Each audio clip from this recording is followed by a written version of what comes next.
అంటే చాలా వరకు మనకి వింటుందేంటంటే, ఒక మెరిట్ స్టూడెంటు, లేకపోతే ఆ ఫ్యామిలీ ఏదో బ్యాక్‌గ్రౌండ్ ఉంటేనే కార్డియో సర్జన్స్ వైపు గాని, కార్డియాలజీ వైపు వస్తారనేది ఉంటది. ఎలాగా? మా చిన్నారి పిల్లలు కూడా ఎక్కువ ఇద్దరుంటే ఒకళ్ళు వ్యవసాయంలో ఉన్నారు. మా నాన్న ఎడ్యుకేషన్ గురించి తెలియబట్టి, మా అన్నయ్యని గాని, మా అక్కయ్యని అందరిని గాని, నన్ను గాని ఆయనేంటంటే డిగ్రీ అయిన తర్వాత ఒంగోలొచ్చి ఒక డాక్టర్ గారి దగ్గర ఆహ్, ఆహ్, మెడికల్ అసలు వైద్యం కోసం ఎళ్లి తర్వాత హి స్టార్టెడ్ మెడికల్ షాప్. ఆహా! మెడికల్ షాప్ కంటే కూడా ఆయనకి హాస్పిటల్ రన్నింగ్‌లోనే ఎక్కువగా ఉత్సాహం ఉండేది. హ్మ్.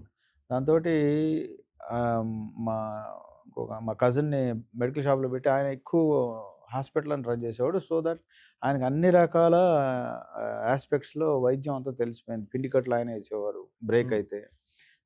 ఆపరేషన్‌లకి అసిస్ట్ చేసేవారు. అనస్థీషియా ఇచ్చేవారు. ఎక్స్‌రే ఒకటే మెషిన్ ఉంటే దానికి ఆయనే రేడియోగ్రాఫర్ గూడా ఆయనే. ఎక్స్‌రే చదివేవాడు. ఆహా!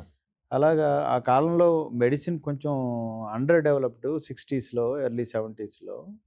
సో, అలాగా ఆయనకి మెడిసిన్ మీద ఒక బాగా అటాచ్‌మెంట్ ఏర్పడి, ఆయన పిల్లల్లో ఎవరో ఒకళ్ళు మెడిసిన్ చేయాలని గట్టిగా స్ట్రాంగ్ బిలీఫ్ తోటి మమ్మల్ని అందరిని చదివించారు.